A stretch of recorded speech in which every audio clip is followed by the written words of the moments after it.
హల్లెలూయా, హల్లెలూయా. అందరు బాగున్నారా? Very good. ఎంతమంది నిజంగా మీ కుటుంబాల్లో ప్రార్థన చేసుకుంటారు? కుటుంబం కలిసి ఈరోజు కుటుంబాలు కావాలి కదా, మరి ఎంతమంది మీ కుటుంబాల్లో రోజు ప్రార్థన చేసుకుంటారు? కనీసం ఒక పూట, రాత్రి పడుకునేటప్పుడు కానీ, పొద్దున్న లేచిన తోడనే కానీ. నేనేం చెప్తాను చెప్పు, చేసుకుంటావా? Very good. నేను చెప్పింది కుటుంబం. అందరూ చేసుకుంటారు. అందరూ తింటాము లేదా? ఒకరు తింటాము. కుటుంబం.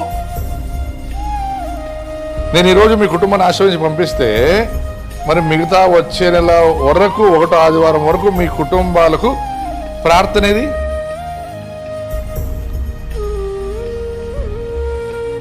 నేను అప్పుడు ఒకసారి అడిగిందిగా, అందరూ కలిసి కుటుంబంలో రోజు ఒక్క పూటైనా భోజనం చేయాలి. చెప్పండి, ఒక్క పూట మేమందరూ కలిసి భోజనం చేస్తాం. చూడు, భూతినేకి ఎంత కలిసి వస్తారు, భూతినేకి కలిసి వస్తారు కదా. పోనీ అప్పుడైనా ప్లాన్ చేస్తారా మీ మగవాళ్ళు? పోనీ మీరు లేదా?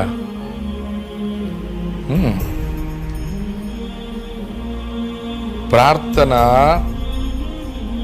మనల్ని దేవుని దగ్గర నడిపిస్తుంది. దేవుడు మన కుటుంబాల్ని తన రెక్కల నీడలో చాచి కాపాడుతాడు.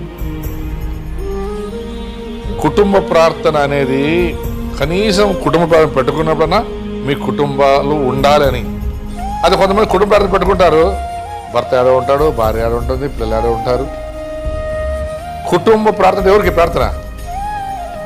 కుటుంబానికే? మాకే మీకే?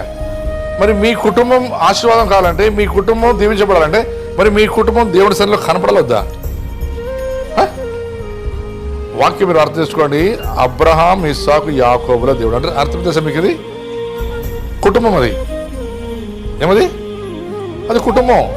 కనీసం ఆదివారమైన మీ కుటుంబాలుగా దేవుడి సన్నిధికి రండి. దేవుడు కనపడండి. దేవుడి సన్నిధిలో కనీసం ఈ రోజున కుటుంబం అంతా కలిసి గోజాడండి. దేవుడు తప్పకుండా మీ కుటుంబాలు ఆస్వాదిస్తాడు.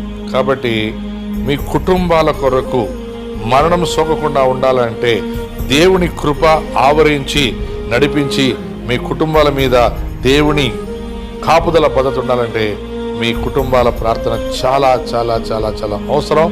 కాబట్టి మీ కుటుంబాలు కలిసి ప్రార్థన చేసుకోండి, దేవుని సన్నిధిలో ఉండండి. దేవుడు మీరు దీవించి ఆశీర్వాదం